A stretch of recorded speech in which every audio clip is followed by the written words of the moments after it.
Hey everyone, welcome to CLAT Point and let's start today's The Hindu News discussion जो कि CLAT, ALEC, DU, LLB, LLM, NLS, SET and other law entrance test आप 2022 या 23 में देंगे, आपके लिए important हो सकता है।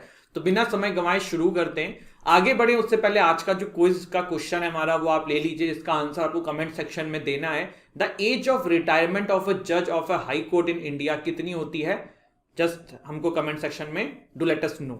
चलिए, आज का जो एडिटोरियल पेज है कुछ इस तरीके से हैं और यहाँ पे देखिए एक आर्टिकल आया है उत्तर प्रदेश के इलेक्शन से रिलेटेड, ये हमें नहीं डिस्कस करना है। यहाँ पे इंडिया एंड पाकिस्तान के रिलेशन से आर्टिकल है, ये देखा जाएगा। यहाँ पे फूड प्रोसेसिंग क्या होती है इंडस्ट्री, थोड़ा सा इसके बारे में जानेंगे। ये टैक्सिंग ड्रामा करके आर्टिकल डिस्कस किया जाएगा। ये आर्टिकल इंपॉर्टेंट नहीं है, ये भी कोई इतना खास नहीं है एंड ये भी हमारे एग्जामिनेशन पर्सपेक्टिव से इतना कोई खास आर्टिकल नहीं है।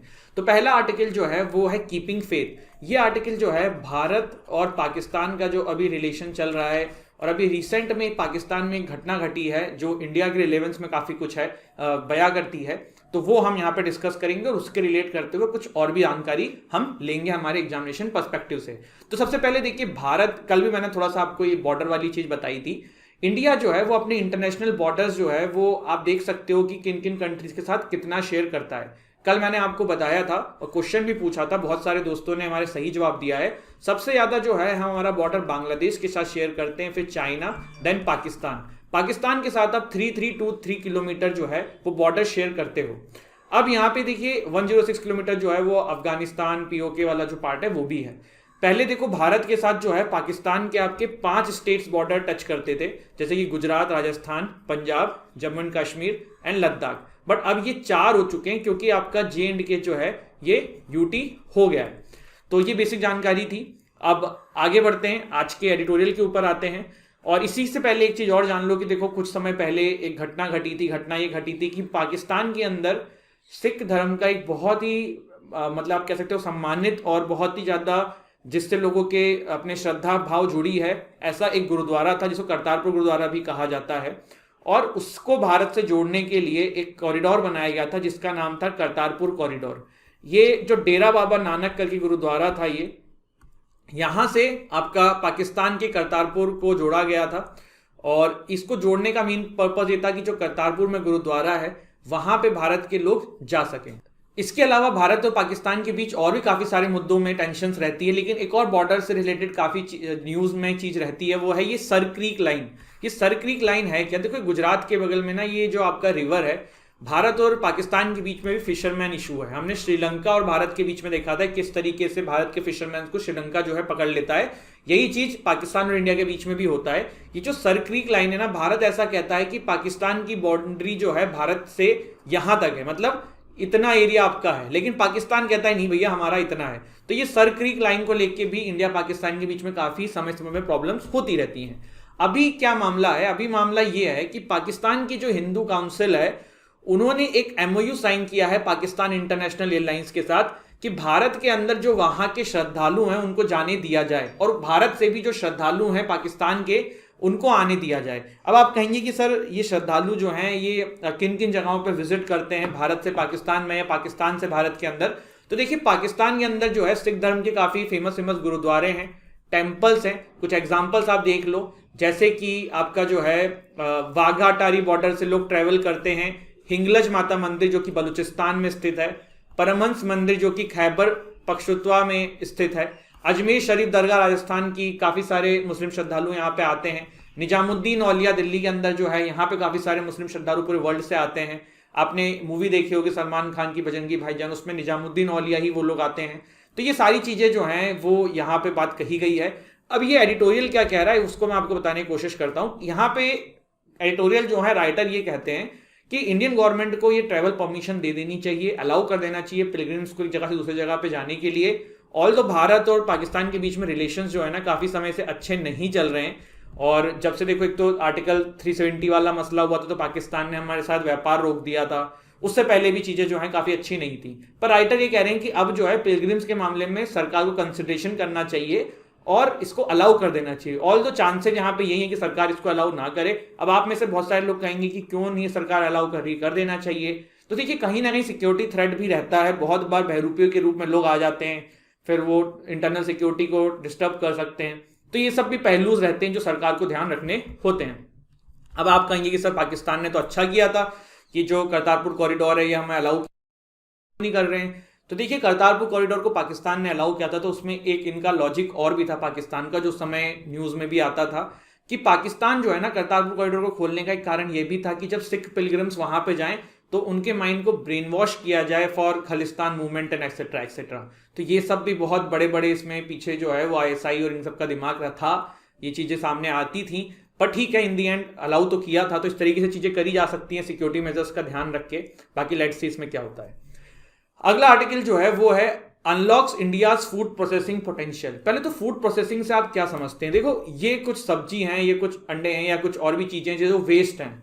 ये क्या होता है, अगर आप फूड को प्रोसेस करके नहीं रखोगे ना तो ये जितने भी चीजें हैं ये आज से कुछ समय में सड़ जाएंगी, जिसका आप यूज नहीं कर पाओगे। जैसे कि जूस बना के रखना, ये क्या है? फूड प्रोसेसिंग का एग्जाम्पल है। कोल्ड स्टोरेज में चीजों को रख लेना, तो फूड प्रोसेसिंग का बेसिकली मतलब यहां पे यही है। इस आर्टिकल में ये कहा जा रहा है कि भारत में जो है फूड प्रोसेसिंग का पोटेंशियल बहुत ज्यादा है और इस सेक्टर में इन्वेस्टमेंट ज्यादा से ज्यादा आनी चाहिए। इस सेक्टर में लोग जो है इन्वेस्ट करें, सरकार को इस सेक्टर में और ध्यान देना चाहिए, लोगों को मोटिवेट करना चाहिए और इस तरीके की चीजें यहाँ पे इस आर्टिकल के अंदर कही गई हैं। चलिए फिर आगे बढ़ते हैं, थोड़ा सा जान लो। फूड एंड एग्रीकल्चर ऑर्गेनाइजेशन जो है वो यूनाइटेड नेशन की एक पार्ट है, जिसका मेन पार्ट है defeat hunger and improve nutrition and food security. इसका जो मोटो है वो है let there be bread and headquarter जो है वो रोम इटली में है। डायरेक्टर जनरल इसके कौन है ये आप मुझे कमेंट सेक्शन में बताइए। फाउंडेड हुई थी 1945 में क्यूबेक सिटी कनाडा में और रिलीज जो है रिपोर्ट जो है ये रिलीज करती है हर साल, ग्लोबल फॉरेस्ट रिसोर्स असेसमेंट। इसके अलावा और भी कुछ कुछ ये हंगर इंडेक्स टाइप की भी चीजें करती हैं, but I think hunger index ही नहीं करती हैं। चलो आपका एक और मेरे से क्वेश्चन, मैं आपसे एक और क्वेश्चन पूछ रहा हूँ। हंगर इंडेक्स बताओ कौन सी आपकी ऑर्गेनाइजेशन जो है वो रिलीज करती है? यही करती कोई और करती है? इसके बाद देखो अगला आर्टिकल जो है वो है बात करता है टैक्सिंग ड्रामा। ये आर्टिकल देखो बड़ा अच्छा है, इसको समझना आप लोग, और काफी कुछ आपको नॉलेज के पर्सपेक्टिव से भी इंपॉर्टेंट है, एग्जाम के पर्सपेक्टिव से भी इंपॉर्टेंट है। सबसे पहले जानो व्हाट इज रेट्रोस्पेक्टिव टैक्स। बहुत ही सिंपल तरीके से मैं आपको बता रहा हूं। एक राम नाम का लड़का है, वो मेरे से पढ़ने के लिए आज एडमिशन लेता है। आज की डेट है 27 ऑफ जैन, ठीक है। 21 जनवरी को एक श्याम नाम के स्टूडेंट ने मेरे से एडमिशन लिया था। उस समय मेरी क्लासेस की फीस जो थी ना वो 4,999 थी। आज 27 तारीख को मैंने ये फीस कर दी है 6,999, ठीक है। तो मैंने जब राम से 6,999 रुपए लिए, 6,999 लिए, तो मैं बोल देता हूं कि भैया ये प्राइस जो है ना रेट्रोस्पेक्टिव अप्लाई होगा। मतलब जिन्होंने पहले भी एडमिशन लिया है ना वो भी बचा हुआ डिफरेंस अमाउंट मुझे पे करेंगे, अदरवाइज उनकी क्लासेस कैंसिल हो जाएगी। समझ में आया? This is what taxing retrospective tax is all about. Retrospective tax का मतलब भी ये होता है कि देखो कभी कुछ होता है कि कानून में लूप होल्स होते हैं, टैक्स लॉज में लूप होल्स होते हैं, तो सरकारें क्या करती हैं कि कभी कभी टैक्सों को, जैसे कोई नया कानून आया है टैक्स से रिलेटेड, टैक्स को कुछ बढ़ा दिया गया है, कुछ नई चीजें जोड़ी गई हैं, तो उसको रेट्रोस्पेक्टिवली पहले से इंप्लीमेंट कर देती है, क्योंकि कुछ सालों तक उस कंपनी ने उसका फायदा उठाया होता है। जैसे कि एक और एग्जांपल ले लो, मान लो एक कंपनी है वोडाफोन, ठीक है। ये 2012 से भारत में बिजनेस कर रही है। 2012 से 2018 तक इसने सरकार की एक टैक्स के लूपहोल का फायदा लेके 1 करोड़ रुपए बचा लिए, मान लो, बहुत हाइपोथेटिकल एग्जांपल है। 2018 में सरकार के पल्ले ये लूपहोल पड़ा, उन्होंने इसको चेंज कर दिया। अब सरकार कहेगी कि भैया आपने जो इधर पैसे कमाए हैं ना, जो मक्कारी करी है वो पैसा अब हमको रिटर्न करो। तो ये बेसिकली रेट्रोस्पेक्टिव टैक्स का मामला है। अब ये क्या है, देखो भारत में ना 2-3 कंपनियां थी जिसको लेके काफी समय में बवाल था, जैसे कि बहुत सारी कंपनियां हैं जिस पर रेट्रोस्पेक्टिव टैक्स का मामला था। उसमें से एक एग्जांपल है केरन, ठीक है, और दूसरा है वोडाफोन। अब हुआ क्या था, सरकार इनसे कह रही थी कि आप रेट्रोस्पेक्टिव टैक्स पे करो, पुराने समय से टैक्स पे करो, जो हमारे लूपहोल्स थे आपने जिसका फायदा उठा के काम किया है। तो ये जो कैन है, ये जो आपकी वोडाफोन है, ये लोग कोर्ट में पहुंचे, उसके बाद ये इंटरनेशनल आर्बिट्रेशन में पहुंचे। तो जो आर्बिट्रेशन ट्राइब्यूनल बनी थी ना, उन्होंने भारत के अगेंस्ट में वर्डिक्ट दिया, उन्होंने इन कंपनीज के फेवर में वर्डिक्ट दिया, जो कि पूरे विश्व के लिए भारत की इमेज को खराब करता है, क्योंकि इसको बोला जा रहा था कि टैक्स टेररिज्म इंडिया के द्वारा किया जा रहा है। देखो अब सिंपल सी बात है ना, बाहर की कंट्रीज पे फर्जी टैक्स लगाओगे तो कोई आपके यहाँ पे बिजनेस करने क्यों आएगा? अगर मैं आप लोगों से फर्जी पैसे वसूलने लगूंगा तो मेरी क्लासेस कोई खरीदेगा। तो सिंपल सी बात ये है। तो रेट्रोस्पेक्टिव टैक्स का डिस्प्यूट जो है काफी लंबे समय से चला था, अलग अलग समय में यहाँ पे चीजें देखने को मिली। सुप्रीम कोर्ट ने अपने फेवर में इन कंपनीज के फेवर में वर्डिक्ट दिया था, फिर सरकार ने फिर कुछ चेंज कर दिया था नियम कानून में, फिर इंटरनेशनल आर्बिट्रेशन में मामला गया और फिर वापस इन कंपनीज के फेवर में बात आई। और अब इसी के चलते हुए सरकार ने एक अमेंडमेंट पेश किया है, the taxation laws amendment bill 2021। इसके अंदर जो है 2 चेंजेस किए जा रहे हैं, इनकम टैक्स एक्ट 1961 के अंदर, फाइनेंस एक्ट 2012 के अंदर, जिसमें रेट्रोस्पेक्टिवली टैक्स जो इनकम टैक्स डिपार्टमेंट ने इकट्ठा किया है इतने समय के अंदर, वो वापस करा जाए, वो वापस उन कंपनी को दिया जाए जिस तरीके से आपने उनसे वसूला है। तो ये बात सरकार कर रही है। इसको सरकार का करने का मकसद क्या है कि पहले तो इंटरनेशनल जो भी कंपनीज हैं उनको दिमाग में ये बात बैठाना कि इंडिया जो है वो आपके लिए सेफ जगह है, आप आइए बिजनेस करिए, यहाँ पे ऐसे कोई टैक्स लॉज नहीं है। दूसरा कि इन कंपनीज ने बहुत ज्यादा अलग अलग जगहों पे केसेस फाइल कर रखे हैं, तो वो केसेस भी आप वापस ले लीजिए। तो ये कुछ मामले थे जिसकी वजह से रेट्रोस्पेक्टिव टैक्स का मसला अभी सामने आया था। अब आगे बढ़े उससे पहले अगर आप लोग क्लैट की तैयारी कर रहे हैं, एलेट की तैयारी कर रहे हैं, तो आप हमारे क्लैट का कोर्स, एलेट का कोर्स परचेस कर सकते हैं।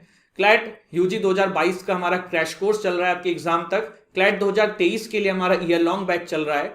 आप क्लैट यूजी के मॉक ले सकते हैं, एलेट का मॉक ले सकते हैं। एलेट का बैच भी अभी रिसेंटली लॉन्च करने वाले हैं हम लोग। प्लस अगर आप एनालिसिस की तैयारी कर रहे हैं तो आप हमारा मॉक टेस्ट परचेस कर सकते हैं, आप हमारा कोर्स परचेस कर सकते हैं। 2022 के लिए कोर्स चल रहा है, 2023 का बैच जो है वो नेक्स्ट वीक से स्टार्ट करेंगे हम, तो आप उसमें भी चाहें तो इनरोल कर सकते हैं। क्लैट पीजी के स्टूडेंट जो हैं उनके लिए क्रैश कोर्स है 2022 के लिए, 2023 के लिए ईयर लॉन्ग कोर्स चल रहा है। क्लैट पीजी के मॉक टेस्ट आप हमसे ले सकते हैं। DULLB का बैच चल रहा है, DULLB के मॉक्स हैं। आप इन सभी कोर्सेज के अंदर डिस्क्रिप्शन में जाके हमारी ऐप डाउनलोड करके स्टोर सेक्शन में जाके इन कोर्सेज को परचेस कर सकते हैं। प्लस हमारी मंथली मैगजीन जो कि फ्री ऑफ कॉस्ट है, वो हमारी ऐप डाउनलोड करके फ्री स्टडी मटेरियल सेक्शन में जाके डाउनलोड करके पढ़ सकते हैं। तो ये कुछ बातें थी। प्लस आप वेबसाइट के थ्रू भी जाके परचेस कर सकते हैं। अब कुछ न्यूज देखते हैं जो हमारे अभी रही है। तो कल रिपब्लिक डे रहा, बहुत अच्छी अच्छी झांकियां थी, सब गई, आपने भी देखा होगा। जिन्होंने नहीं देखा यूट्यूब पर थोड़ा सा फास्ट करके देख लेना, काफी कुछ सीखने को मिलता है। झांकियों के अंदर भी ना बहुत हिस्टोरिकल पर्सपेक्टिव रहता है। मैंने आपको गुजरात वाला एक बताया था झांकी का कि किस चीज को उन्होंने विषय बनाया है। इसमें बवाल भी हुआ है झांकी में कि वेस्ट बंगाल और तमिलनाडु को पेश नहीं करने दी गई थी, तो इन्होंने अपने स्टेट के अंदर उस झांकी को प्रदर्शित किया। फिर यहाँ पे एक आर्टिकल है, fewer hospitalisation in third wave, data from state shows. देखो ये आपका जो है ये रेड वाला डेल्टा वेव का था, और आप ओमिक्रॉन का देख सकते हैं कितना कम हॉस्पिटल रेट रह रहा है। तो यही चीज यहाँ पे कही जा रही है। फिर क्या है, सेंट्रल विस्टा प्रोजेक्ट को देखो बहुत तेजी से बढ़ाया जा रहा है बिटवीन कोविड एंड ऑल, लेकिन तब भी स्पीड स्लो है। तो लोग जो है इस पे मिक्स रिस्पांस दे रहे हैं। कोई कह रहे हैं इतना भी क्या जरूरी, कोई कह रहे हैं नहीं नहीं भैया जरूरी है, देश का वादा किया था, ऑलरेडी हमने एक टारगेट लिया था, नहीं करेंगे तो इंटरनेशनल लेवल पे भी कोई बात अच्छी नहीं रहेगी। तो ये बात यहाँ पे करी जा रही है। अब सेंट्रल विस्टा क्या था, एक बार मैंने आपको बहुत बार बता रखा है, एक बार थोड़ा सा और देख लेते हैं। ये ट्रायंगुलर शेप में रहेगी, ठीक है, और पुरानी संसद ये उसी के बगल में बन रहा है। ये साउथ ब्लॉक था, और नई संसद की अटेंड बिल्डिंग हो गया, राष्ट्रपति भवन हो गया। तो ये आपका जो एरिया है पूरा वो यहाँ पे कवर है। सेंट्रल विस्टा प्रोजेक्ट के बारे में थोड़ा सा मैंने आपको पहले बताया, वो जल्दी से देख लेते हैं। ट्रायंगुलर शेप है, टोटल एरिया 64,500 स्क्वायर मीटर्स है। Lok Sabha, Rajya Sabha and central launch बनेगा। पिकॉक जो है वो लोकसभा की थीम रहेगी, राज्यसभा की लोटस रहेगी, एंड बनियन जो है वो सेंट्रल लॉन्च की रहेगी। लोकसभा में 888 सीट्स के आसपास, राज्यसभा में 384 सीट्स के आसपास। National emblem will crown the new parliament building. Total seat जो हैं वो करीबन additional, Lok Sabha hall will also additional capacity to 1272 seats to joint sessions के लिए करने के लिए। अब मेरा एक क्वेश्चन है, जल्दी से बताओ, पार्लियामेंट का जो ज्वाइंट सेशन होता है वो कौन प्रिसाइड करता है? ठीक है, फिर क्या है यहाँ पे और लिखा हुआ है कौन बना रहा है, तो टाटा के पास ये आया था, Tata projects limited. And supreme court में मामला क्या था, सुप्रीम कोर्ट ने डिस्पोज ऑफ कर दिया है। और इसके अलावा चीजें जो हैं यही हैं, ठीक है। कंप्लीशन की जो डेडलाइन है वो है 2022 में अक्टूबर मंथ, पर लेट्स सी कैसे क्या चीजें जो है इसमें आगे बढ़ती हैं। फिर देखिए एक आर्टिकल आया है, रैम्पंट human trafficking from Gujarat in the spotlight. देखो हुआ क्या है ना, यूएस कनाडा बॉर्डर में एक दंपत्ति, एक फैमिली जो है वो डेथ के हालत में पाई गई है, मृत्यु की हालत में पाई गई है, बर्फ से फ्रीज होके, और उनको इलीगली ट्रैफिक किया जा रहा था यूएस कनाडा में। देखो दो चीज होती है, एक तो होता है कि किसी को अपने इच्छा के बिना ट्रैफिक करना, जिसको आप ह्यूमन ट्रैफिकिंग कहते हो, ह्यूमन ट्रैफिकिंग कहते हो, जिसमें आप महिलाओं के से ज्यादा देखते हो कि उनको सेक्सुअल एक्टिविटीज में इन्वॉल्व करने की जबरदस्ती ट्रैफिक किया जाता है। हमने बहुत सारी चीजें इसके ऊपर देखी है, आपने एक मर्दानी करके जो मूवी आई थी वो देखी होगी, इस तरीके से बहुत सारी चीजें हैं।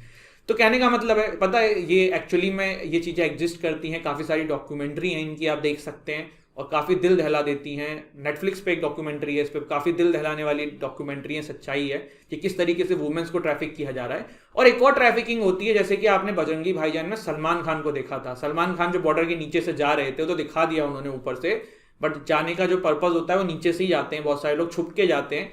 तो ये जो छुप के जाना होता है ना, इसे भी ट्रैफिकिंग कहते हैं, इसे कुछ एजेंट्स कराते हैं। तो इसमें ठीक है आपकी इच्छा है, लेकिन आप इलीगल तरीके से जा रहे हो। और ऐसा लोग क्यों करते हैं यूएस कनाडा जाना, क्योंकि देखो वहाँ पे वीज़ा नहीं मिलता जल्दी, ऐसे नॉर्मल कोई अप्लाई करे, वहाँ पे आपको रहना अलाउ नहीं करेंगे, बट वहाँ पे पैसा लोग सोचते हैं बहुत, तो चुपके लोग जाने की कोशिश करते हैं। तो यहाँ पे देखिए, death of Jagdish Patel wife Vaishali and their children Gopi and धार्मिक, जो एक्सट्रीम कोल्ड में वहाँ पे फ्रीज हो गया। इसके बाद गुजरात पुलिस जो है वो उसमें आ गई है फंक्शन में, और वो उन एजेंट्स को पकड़ने की कोशिश कर रही है जिन्होंने ये काम कराया है। अबडक्शन एंगल जो है वो मना किया जा रहा है, बोला जा रहा है कि 12 गए थे। ह्यूमन ट्रैफिकिंग पे कुछ आंकड़े हैं, देखिए 80% of trafficking involve sexual exploitation, 19% of trafficking involve labour exploitation. एक शिवाय मूवी भी आई थी अजय देवगन की, वो भी इन्हीं सब पे बनी थी। 80% of victims are womens. 600,000 to 800,000 जो people are trafficked across international borders every year. 50% of victims are under the age of 16 and $32 billion the global human trafficking industry produce. इतना इनका पैसा भी जन्म करते हैं ये। जुलाई 30 जो है ना, वो यूनाइटेड नेशन के द्वारा world against trafficking in person की तरह मार्क किया जाता है। अब भारत के अंदर क्या क्या कानून हैं ट्रैफिकिंग को रोकने। सबसे पहले देखो, कॉन्स्टिट्यूशन का जो आर्टिकल 23 सब क्लॉज 1 है ना, ये ह्यूमन ट्रैफिकिंग को प्रोहिबिट करता है। इमोरल ट्रैफिक प्रिवेंशन एक्ट 1956 जो है वो हमारे देश में प्रीमियर लेजिस्लेशन है कॉमर्शियल एंड सेक्सुअल एक्सप्लॉइटेशन के लिए, ट्रैफिकिंग को रोकने के लिए। क्रिमिनल लॉ अमेंडमेंट एक्ट 2013 जब आया था तो उसमें सेक्शन 370 के अंदर चेंज करते हुए 370 370A के अंदर डाला गया था to counter the meanings of human trafficking और रिमूवल ऑफ ऑर्गन्स के लिए, स्लेवरी के लिए, सर्विट्यूड के लिए, सेक्सुअल एक्सप्लॉइटेशन के लिए, फिजिकल एक्सप्लॉइटेशन के लिए, एक्सेट्रा एक्सेट्रा। तो ये कुछ कानून थे इसके रिलेटेड हमारे देश में। इसके बाद Andhra Pradesh to create new 13 districts. देखो आपको पता होगा 2014 में आंध्र प्रदेश और तेलंगाना 2 स्टेट बन गए थे, बाइफिक्रेट हो गए थे, और इनकी कॉमन कैपिटल बना दी गई थी ये हैदराबाद 10 ईयर्स के लिए। तेलंगाना से कहा गया था कि भैया आप अपनी कैपिटल्स 10 साल के अंदर नई बना लीजिए। तो तेलंगाना ने जो है वो 3 कैपिटल का मॉडल वाला भी कॉन्सेप्ट आपने सुना है, खिलाने की बात चल रही है, भी बहुत चर्चा में रहता है। ये किसी और दिन डिस्कस करेंगे। 3 कैपिटल मॉडल ऑफ तेलंगाना बना नहीं है, चल रहा है चर्चा में, जो अपने आप में कंट्रोवर्सी रहता है। अब यहाँ पे आंध्र प्रदेश जो है ना वो नए 13 डिस्ट्रिक्ट बनाने की बात कर रहा है। अब यहाँ पे क्वेश्चन आ जाता है कि नए डिस्ट्रिक्ट जो है बनाने की पावर किसके पास है, सेंट्रल गवर्नमेंट के पास कि स्टेट गवर्नमेंट के पास? तो सिंपल आंसर है, ध्यान रखना, स्टेट गवर्नमेंट के पास। ठीक है, 2 तरीके हैं जिससे स्टेट गवर्नमेंट नई डिस्ट्रिक्ट बना सकती है। पहला, एक एग्जीक्यूटिव ऑर्डर पास करके, या दूसरा स्टेट असेंबली में कोई लॉ लेके। तो ये कुछ चीजें हैं। 2011 के सेंसस के अकॉर्डिंग भारत में 593 डिस्ट्रिक्ट्स हैं, और 2021 का सेंसस जो अभी येट टू हैपन है, लेकिन स्टिल जो आंकड़े हैं वो कहते हैं कि करीबन 718 डिस्ट्रिक्ट भारत के अंदर हैं। तो ये कुछ आंकड़े हैं जो हमने देखे और आपने भी जाने। फिर यहाँ पे देखिए कुछ इस प्रकार से झांकी थी श्रीनगर की, ये हैदराबाद की, लखनऊ की, बेंगलोर में। ठीक है, तो ये सारी चीजें हमने देखी। डीकमीशन्ड INS खुकरी जो है वो म्यूजियम में कन्वर्ट किया जाएगा। तो INS खुकरी जो है इसको विशाखापट्टनम में डीकमीशन करते हुए म्यूजियम की तरह यूज किया जा रहा है। ये 32 ईयर्स ऑफ सर्विस इसने भारत को दी है। जो 1971 का वॉर हुआ था उसमें इसने बहुत हेल्प करी थी इंडिया पाकिस्तान के उस वॉर के अंदर, और इस तरीके की चीजें हमने यहाँ पे देखी इसके बारे में। ठीक है, तो यही सारी बातें हैं इसमें, और इस सच कुछ इसमें और ऐसी इंपॉर्टेंट इन्फॉर्मेशन नहीं है, नाम ध्यान रखना। फिर क्या है, Russia hits out at west over threats of sanction on Putin. देखो मैंने आपको बताया था कि किस तरीके से रशिया जो है वो यूक्रेन को धमका रहा है। कुछ समय पहले उसने क्रीमिया को एनेक्स किया था। फिर इनकी नॉर्थ स्ट्रीम 2 पाइपलाइन जो है जर्मनी ने बाइकआउट कर दी है, कहा कि बना तो लिए पर हम आपसे नेचुरल गैस नहीं लेंगे। तो अब क्या हो रहा है ना, वेस्टर्न कंट्रीज कह रही है कि हम पुतिन के ऊपर सैंक्शन लगा देंगे। अब सैंक्शन क्या होता है ना कि भैया ट्रेवल बैन कर देंगे या कुछ इस तरीके की चीजें होती हैं। तो रशिया जो है ना उसने उसका पलटवार किया है, जवाब दिया है। ये पूरी डायनामिक्स मैंने आपको समझाई थी कि यूएस तो चाहता ही है कि वेस्टर्न कंट्रीज एंड रशिया का जो है वो तालमेल ना बैठे। तो रशिया को भी बात कहीं ना कहीं पता है, और इसीलिए वो अपना सारा जो प्यार मोहब्बत वो चाइना की तरफ बढ़ा रहा है। वरना पहले जो है रशिया चाइना से बिल्कुल नहीं बनती थी, रशिया चाइना एंटी होते थे। लेकिन अब चाइना को जब रशिया को दिख रहा है कि जब यूएस हमारे साथ में नहीं है, यूरोपियन कंट्रीज हमारे साथ में नहीं है, तो दुश्मन का दुश्मन दोस्त होता है। तो चाइना रशिया भी काफ़ी क्लोज आ चुके हैं। मैंने आपसे एक दिन एक क्वेश्चन भी पूछा था कि चाइना से रशिया के बीच में गैस पाइपलाइन बिछी है, उसका नाम क्या है, बता के देखिए, लेट्स सी। तो दिस इज इट, ये था हमारा आज का सेशन। हमने रशिया वाला ये इशू देखा, आईएनएस कुकरी के बारे में देखा, फिर हमने न्यू डिस्ट्रिक्ट कैसे बनते हैं आंध्र प्रदेश में, अभी ये न्यूज़ है, हमने इसके बारे में जाना। फिर हमने ह्यूमन ट्रैफिकिंग भारत में क्या क्या लॉ है, तो पहले तो कॉन्स्टिट्यूशन प्रोहिबिट करता है, फिर immoral traffic prevention act 1956, criminal law amendment act 2013। Then हमने ह्यूमन ट्रैफिकिंग के बारे में थोड़ा सा जाना, ये डेट ध्यान रखना, जुलाई 30। फिर हमने यहाँ पे सेंट्रल विस्टा प्रोजेक्ट के बारे में देखा, और ये फ्यूअर स्टेट्स कोर्सेज आप कैसे इनरोल कर सकते हैं, डिस्क्रिप्शन में लिंक है, जाइए कोर्सेज को परचेस करिए, बहुत ही अच्छी फैकल्टीज यहाँ पे पढ़ा रही हैं, और आप चाहें तो डेमो भी देख सकते हैं, ऐप में डेमोज भी हैं। फिर रेट्रोस्पेक्टिव टैक्स के बारे में हमने देखा क्या होता है, अभी क्या मामला था, क्या वोडाफोन कैरन वाला न्यूज़ था। इसके बाद हमने एक एडिटोरियल देखा फूड प्रोसेसिंग के बारे में, छोटा सा, मतलब है तो डिटेल में ये बहुत ज़्यादा, पर आपके एग्जामिनेशन पर्सपेक्टिव से इंपॉर्टेंट नहीं है, इसलिए नहीं किया मैंने, सिर्फ आपको मतलब बेसिक बता दिया। यहाँ पे इंडिया पाकिस्तान का रिलेशन जो है हमने डिटेल में देखा, जो आर्टिकल आया था उससे थोड़े से एक्स्ट्रा पॉइंट्स भी उसके अलावा देखे। एक क्वेश्चन मैंने आपसे पूछा है, एज ऑफ रिटायरमेंट ऑफ ए जज of A high court in India क्या होती है, मुझे कमेंट सेक्शन में बताइएगा। एंड आई होप आपको वीडियो अच्छी लगी हो, वीडियो अच्छी लगी तो वीडियो को लाइक करिएगा, चैनल को शेयर करिएगा, चैनल को सब्सक्राइब करिएगा। And thank you so much, हमारे 4 के सब्सक्राइबर आप लोगों के प्यार से हो चुके हैं पूरे, and we will never let you down. Thank you so much, Jai Hind, जय भारत।